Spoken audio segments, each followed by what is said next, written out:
MLA in under Indian Constitution. So the district has about 50,000 voters in this district. And but unfortunately in America also the voting percentage is very poor. About 60% of the people will vote. That could be around 30,000. And out of 30,000, we have to win. Or if you are lucky this year, because we have a governor election, same time as in November as this election. So there may be more people coming this time to participate in the November election. It could go to 70%. So total voting is, total voters list is about 50,000. Out of that, 70% people will vote. So the position, as I said before, it is same equivalent to MLA. Here in Georgia Assembly, we have 180 representatives. And now I will be one of those 180 representatives. Excellent. That gives more insight to the viewers exactly where you are contesting for. So out of this 30,000, what do you think the Indian American voters would be there, and how are we going to tap these voters? Indian American voters could be, if they participate in this election process, but most of the Indian Americans really, it is very sad to see, they don't participate in the election process. Only about 20% of the people will vote, 20-25%. But if they come more, for example, in this district, they can make an impact on the result of the election. By showing up, more people showing up, they can twist the results to a candidate that they prefer. So for me, any Indian American vote will be like a bonus. In addition to the mainstream voters, if I can get about a couple of thousand votes from the Indian Americans, that will be a bonus, and I can win the primary outright. Absolutely. I think it's a very sad thing. I think all the viewers should note now, we have a choice. We have a strong determination that we have to vote and win our Mr. Reddy, so that, your support is very important. I would like to request each and every voter to please participate in the vote and make a difference in the community. So before I go to your agenda, Mr. Reddy, I just wanted to ask, what are your observations in the current political system, and how do you think you can make a difference, especially in the minorities? See, for everything, if you want to negotiate or if you want to stop a legislation being passed which can hurt our community, you need to have a seat at the table. You cannot negotiate with the party leadership or government or governor by staying outside. You have to be in the system. To get into the system, you have to get into the elected positions. If you are an elected officer, elected member of the assembly, then you can sit with them and say, okay, this particular proposal that you're passing is not going to help us. Actually, it is going to help our community. For example, if they pass a law on education, who is going to get affected? Indian children, everybody's children. But at the same time, Indian children have a different kind of outlook in the education and future because of their parents' involvement in day-to-day education. I'm not saying that Americans don't get involved, but Indians have a different attitude towards the children and their future. Because as an Indian American, I want my children to be successful. There is no negotiation on that. But if the government says that, okay, if in this school particularly, there are about 25% of the students are Indian Americans only, we need to cut down that percentage. That is going to hurt all of us. So that time you need a representative who can sit with the governor or government and say, no, this is discrimination, we cannot tolerate, you have to give us the equal opportunity. For everything we know, for example, businesses also. If you are doing a business, like I say, most of our Indian Americans are in the hotel business. If the government passes a regulation saying that for hotel industry, instead of 10% tax, we are going to increase it to 15%. Who is going to get affected? Indian Americans. And then once they say 15%, if they pass the law, you cannot do anything. But you have a representative from your community, then you can go and sit there with them and say, okay, this is not right because it's going to hurt our business. Not only that, we're going to lose our business. So you need to stop this legislation. It will work. But if you are talking about staying outside and standing on the sidelines and shouting about this is discrimination and all that, it's not going to change anything. Absolutely, you are very true. So you have made an interesting point on the education system. You said that if it is more than 25% of the Indian community, for example, I'm saying in any of the district, there is a possibility to cut down.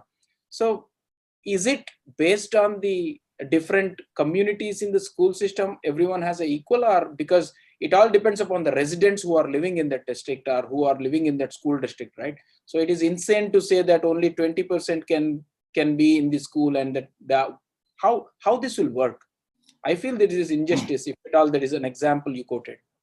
No, no. For example, what happens is Northview High School, let us say, okay, Mhm. Northview High School, a lot of Indian Americans live in the district jurisdiction. And Northview High School, one of the top schools in the state. Mhm. And 50% of the Northview School district's population is ethnic groups like Chinese, Koreans, and Indians. Suppose the government says, because this is top school, right? They Mhm. create one other school in the same district, just like a new school, and they say, oh, no, no, half of these people have to go to that school. Legally, it is right. Actually, they can allocate the students based on the class size and school size. Whenever they open a new school, they can allocate from certain number of this students from this school to the other school. But our people may not want to leave because Northview is a very top school in the state and they want to stay there. But how are you going to stop? You cannot unless you have a political involvement, political influence. Just like in any country, in a democracy, political participation is very important for anybody to get their rights and rights preserved. Otherwise, will be very tough for us. If you don't want to be part of the political system, then you cannot get anything done that is favorable to you. And also, you cannot stop anything that is going to hurt you. So we have to be very careful, and we need to have a more political participation. For last 30 years, I've been preaching to the Indian community all the time. Take a seat, take a role in the political system in this country. You keep on talking about Indian politics, but you never talk about American politics. American politics are more important to us because we are living here, and these are the politics that can change our lives. So this is a very crucial for Indian Americans. I don't know we are successful in everything, but except politics. So by this election, I want to prove to our community once again that we can be successful in politics too. You are absolutely right, Mr. Reddy. I think this is very much required. And I could see probably in these last 2 years, there is a little momentum in the Indian community. What is your observation? It is coming, but very still we are very backward compared to. Let me put it this way, okay? In the country, our Indian population is about 1.25%, Mhm. where a Jewish community is only 2.5%. So they are only double the size of our Indian community. But look at the political power the Jewish community has in the country. They have about 27, 28 congressmen in the US Congress. Oh, How many we have? Four. That too, only a few years back it happened. Before that, we never had any representation in the House or Congress. How many Jewish justices are there in the Supreme Court? Always three or four. Till wow. today, Indian community never had even one judge in the Supreme Court. It's not that Indians are not qualified. They are qualified, but they don't have the political influence to get nominated to the Supreme Court because US Supreme Court judges are nominated by the president. Slowly we are coming, but still we are nowhere. And we have a long way to catch compared to the Jewish community. And also, whenever something happens to Israel, if there is a legislation going against Israel, this Jewish population can prevent that happening in the US Congress. But for Indians, it is very tough to stop anything if the legislation is passing in the US Congress, which can be detrimental to Indian population or India, to the country of India. As a NRIs, we cannot do much other than just to represent our concerns to the congressmen and all that. But we really need more participation from the Indian community to get their community interest in this country. Also, if they want to protect rights for the India or advantage or provide advantages to India. Absolutely. I think it's high time for all of us to step up and be part of the political system. I think, Mr. Reddy, I would also ask you, your 30 years of years in the political system, being in the Republican Party, I would like to ask you two questions. The main parties in the US system are Democratic and Republican, right? My first question is, why did you choose Republican Party? The second question I wanted to ask is, why do you see the Indian community not coming into the political system? What is your observation? Are they busy in their own work, or they are not interested in this? What is your observation? First, I will tell you why I'm a Republican. I came to this country in 1982. That time it was President Reagan was in the first term as a president at the time. I used to listen to his speeches. His speeches are mostly focused on preaching to the people about having faith, having good education, to work hard in the business, and to be self-sufficient with their own businesses than depending on the government. And also he used to say, since you're working hard and making money, so you have to save most of your money to yourself and pay less taxes to the government. And I used to wonder all those days when I was listening, these are the same values our Indian parents bring us, always brought us up. One thing is, they always told us education is the best tool for success. And also they told us, have faith in the God. And that we always participated in the family rituals in India when we were growing up, all religious festivals. And also family values. In India, the best family values are everybody cares for everybody in the family. And these are the values that Republican Party was preaching. So I used to wonder why Indian Americans mostly vote for the Democrats.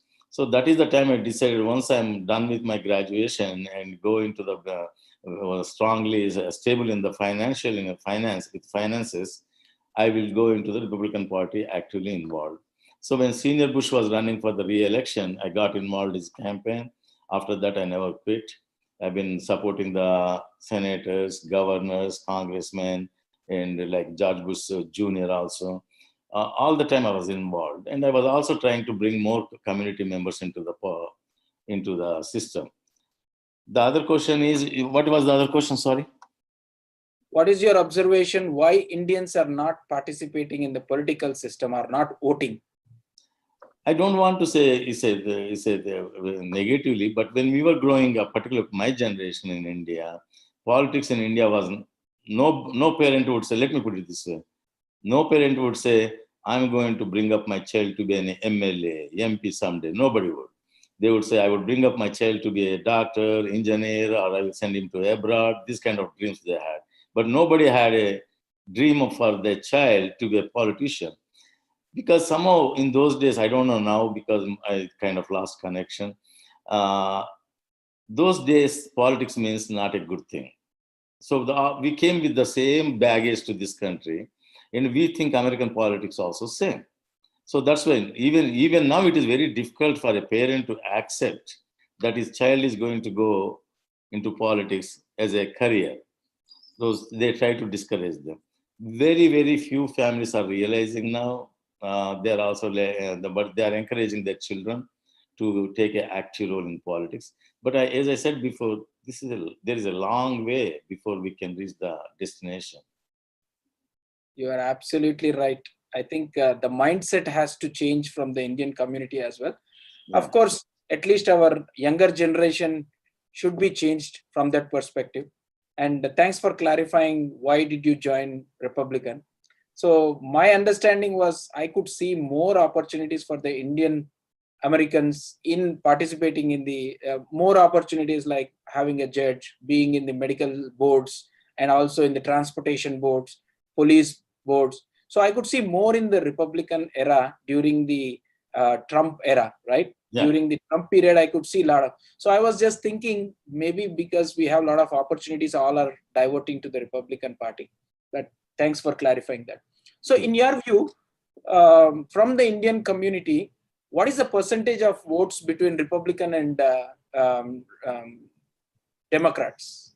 The highest percentage they ever voted for Republicans is during President Junior Bush, George W. Bush time. He got about 28%, and Trump got about 25%.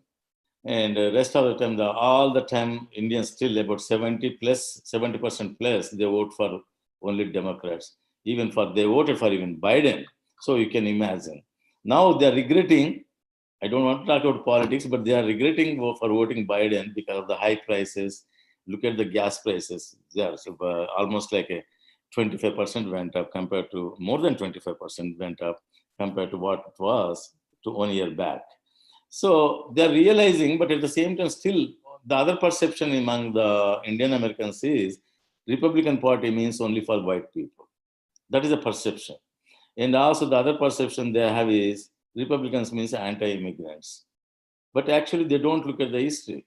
The most beneficial things were done to the immigrants was by Republican administrations. Democrats only promise, always we do this, we do this, we do this, but they never delivered. But Indian Americans, I don't know why, as smart as they are, they still believe Democrats are the saviors of the Indian American community and other ethnic communities.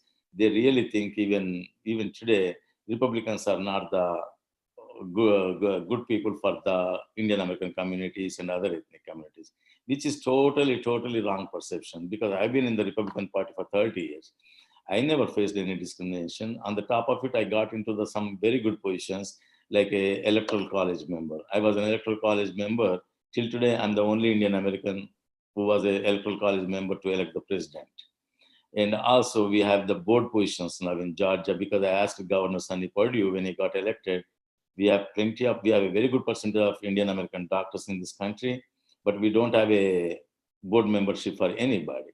After that, he appointed one, and later on, Governor Nathan Deal appointed one.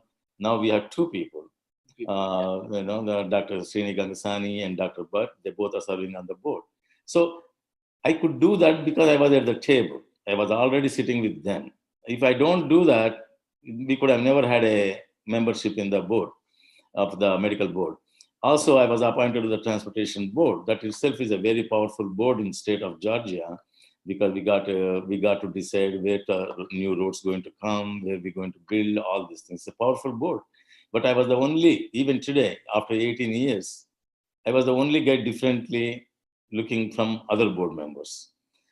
For all this, only thing is it happened is because of political power, I gained slowly over a period of 30 years. Absolutely. I think that's the great work done by you, Mr. Reddy. I think we need to do more on the table. So I think probably I would also focus or emphasize on the perception, what you talked about between the Democrats and the Republicans. Maybe our community mainly gauges, especially on the H1 visas, as you said, immigrant visas. But don't you think when Trump and now things might change, the ease of visa, you can see the difference? Or what is your feeling? See, Republican Party is for to get the immigrants with high skills, which is perfect for India. Because whoever is the immigrant from India, they are coming with the graduate degrees and master's degrees. So for them, Republicans are the one. Look at the H1 visas. During Bush administration, they doubled the number of H1 visas. Yeah. That's how it went. Always they did a good help for the immigrants with the high skills. Only thing is Republicans are against illegal immigration, people who are crossing the border coming into this country. No country in the world will let anybody come illegally. Same as, sorry.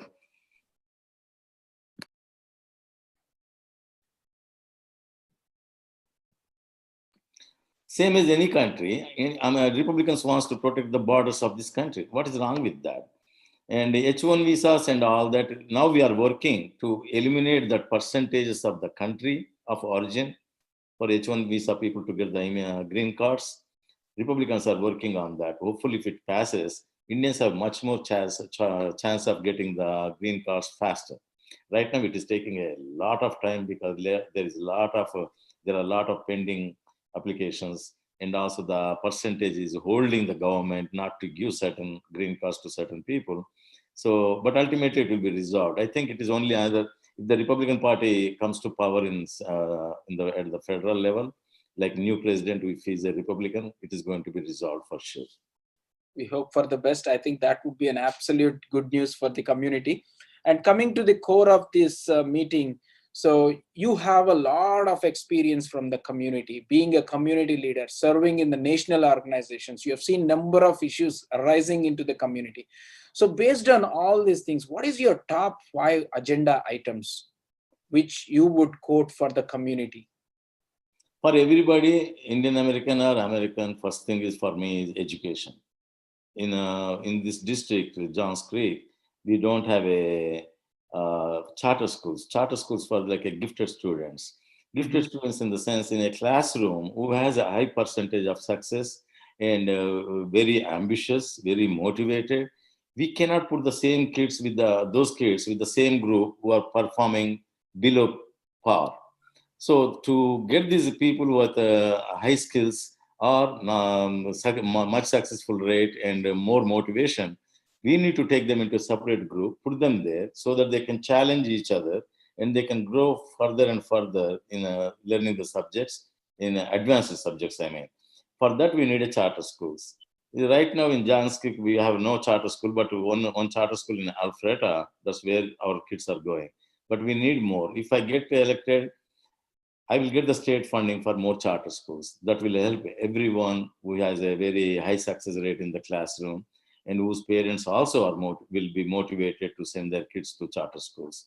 That is education.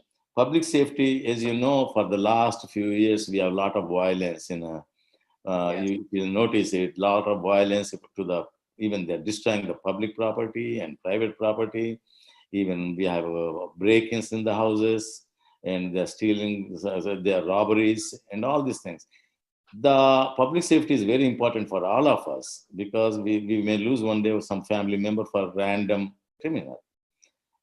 Therefore, to get the public safety, we need to support the police. My agenda is to support the police with funding and we motivate them and those kind of things. The other one is in the schools these days, the teachers are teaching the kids more than anything the ideologies, like a leftist ideology, like a socialistic principles.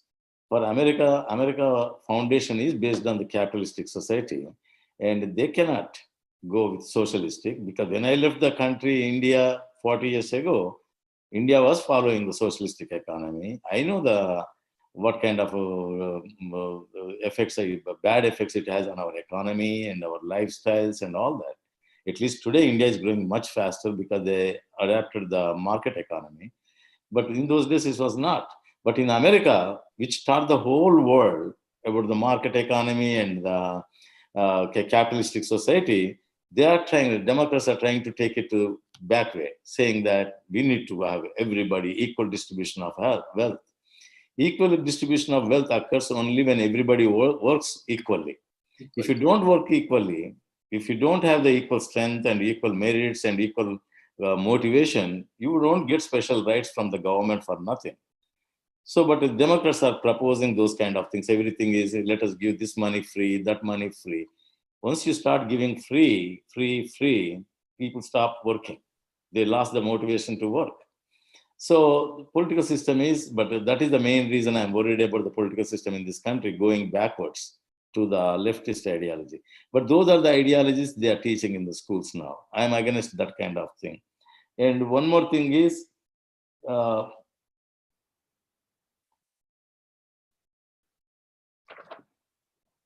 yeah, this radical agenda, we want to keep it out of Georgia because South, particularly Georgia, has been always conservative, and we want to keep the Georgia with conservative values, where the family has to focus on their children, and family has to enjoy the life together, and the family needs to motivate each other so that everybody in the family can be successful, not depending on the government for any kind of financial help.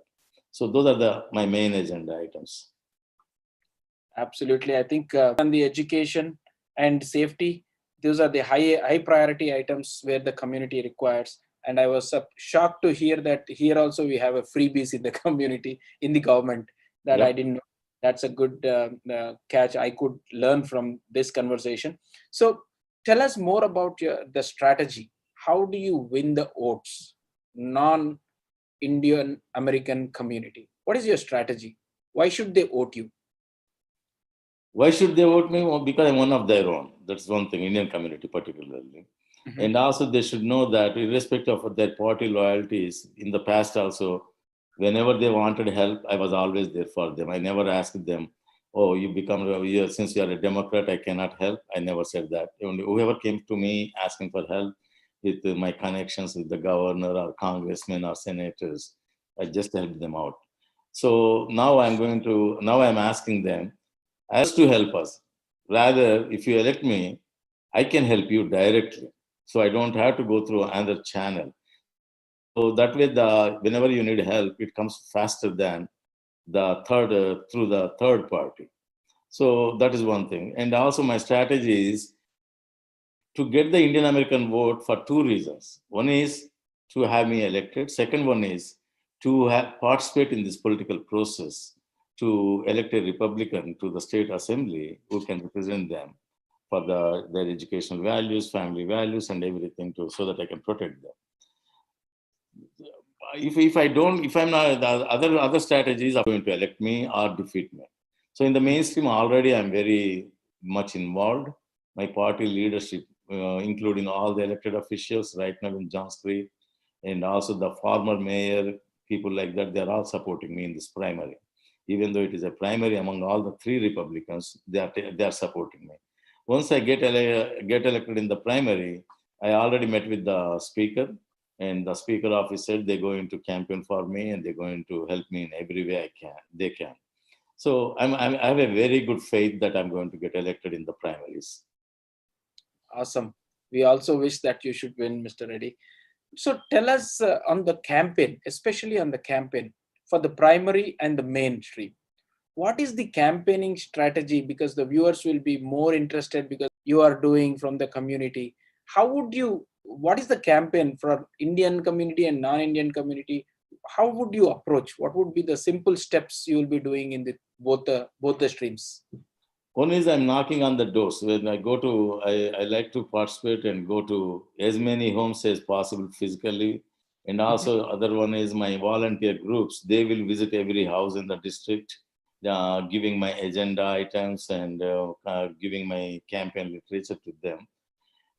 More than that, I have a direct mail system. The direct mail goes to all the Republicans who voted in the last one election or two election as a Republican primary in the primary.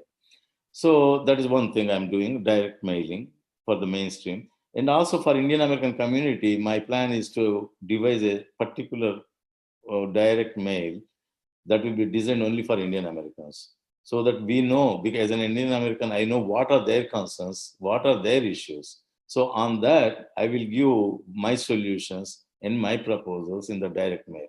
This direct mail is going to start this week, next week. Between now and May 24th, I will have 4 direct mails to the Indian community and about 8 direct mails to the mainstream community.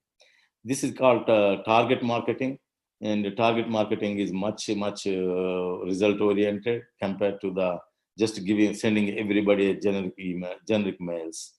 And these elections are very expensive. I'm sure you are watching in this country how the presidential election became a $1 billion thing. Even a congressman election is becoming like a $20 million thing. So these elections are very expensive, but luckily I did a very good fundraiser for the January, and of course, I will be doing continuously because the elections are going to cost me a lot more money than originally I budgeted because we have a primary. In the beginning, I was not planning to have a primary. I was not thinking that there will be a primary, but it happened, so I have to face it. So first election, I had to spend money on the primary in May 24th. Then the party will support me, and I will get more money from everybody, friends and family with November elections. So financially we'll be okay, but the message, particularly, I'm so glad your TV channel is conducting this interview so that more people will get this interview and they watch it, they understand what I am, who I am, and why I'm running for this election. That will be a great thing. Actually, this is a great opportunity for me to convey my message to Indian community and other communities. So that is my strategy. And we have a consultant who is a number one in Georgia. I hired him and he's working and he guides me with my strategy. Because even though I was involved in politics for 30 years, I never did a campaign for myself. So this is a totally new thing, but I'm getting there. I'm learning every day something. Glad to hear your strategy, and we wish you a good luck. And final question before I open up to you to give a message to the community. What is your ultimate goal as a community leader? You have already served the community for 30 years, and now you have done your political entry as well. So what is your ultimate goal as a community leader, as a political leader? I'm always involved with the community, even now, because our community has special needs and special requirements, special issues. I'm always involved with our community. Through this election, what happens is I will get more power to get resolved those issues faster compared to previously when I was dealing with these issues whenever the community came to me. But this way, once the community can feel that they have their own man sitting at the table, or anything at the government level, being elected has a lot more, it carries a lot more weightage when you go and talk to the speaker or governor or anybody. As an elected member, unlike in India, here we have the access to the governor and speaker. Particularly for me, even if I'm a freshman legislator when I get elected, I have more access to these people because of my past friendships with them. Because the governor is a friend of mine already, speaker we know very well, and other legislators I know most of them. So it will be easy for me. What I'm going to ask our Indian communities, set aside your party agendas, just support me this election as an Indian American because you need one there, and watch me for next 2 years, how I perform there. And my goal ultimately is by getting elected to this position next to for serving next 2 years, we will have a chance to have more Indian Americans running for this kind of positions in 2 years from now.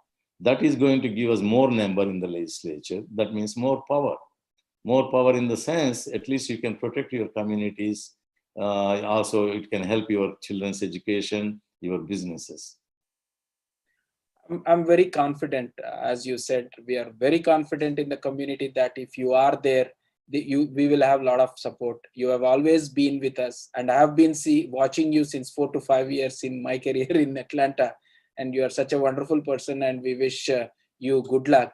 And final message in the interest of time from the community: what support, help, donations, where they have to donate, and how you want to go ahead. Please let us know your message so that the community can support you, work for you, donate if it is required, and do whatever it is required for all of us to make you win.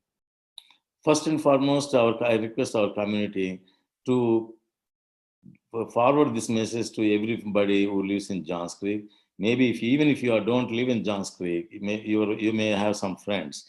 Call them.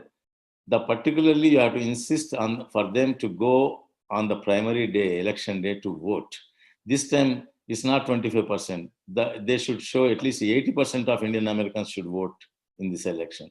For that, I need the community leaders and community help to convey this message that they go on the election day, and also set aside your party agenda. Vote this time only for me. Don't look my party or anything as an excuse. Even though I'm a Republican, doesn't mean that I'm against you or Democrats or anything, because I want to work with everybody. And like I mentioned before, the elections are very expensive and they're getting very expensive. Any contributions, financial contributions will be great help to my campaign. If you cannot meet me at the event, still you can do online. My website is www.readyforhouse.com. That is readyforhouse.com. You can make your donations there. And once again, I thank this TV channel for doing this interview. This means a lot to me in conveying my message. This will help me a lot. Thank you so much, Praveen. You've been in the community for so long now. You are everywhere. So people know you more than anybody. Thank So, you. but you need to tell people too, please tell everyone that you see, go and vote on the election day. Or if they don't live in Johns Creek, ask them to call their friends in Johns Creek. Definitely, definitely, Mr. Reddy. I think we will definitely vote, and I will pass on this message. Thank you to TV5 and Mana TV for having this opportunity. And this is all about today. And Mr. Reddy for running for the Georgia House of Representative. Everyone, please vote. Please help, support, donate to Mr. Reddy. And we wanted someone from the community. It is our voice. It will help us to achieve what our kids want. So please do come out of the house and at least vote. So this should at least increase our voting capability from 20 to 80%. And again, please watch this video, share this video, and support Mr. Reddy. Thank you so much, and we wish you good luck. Thank you so much.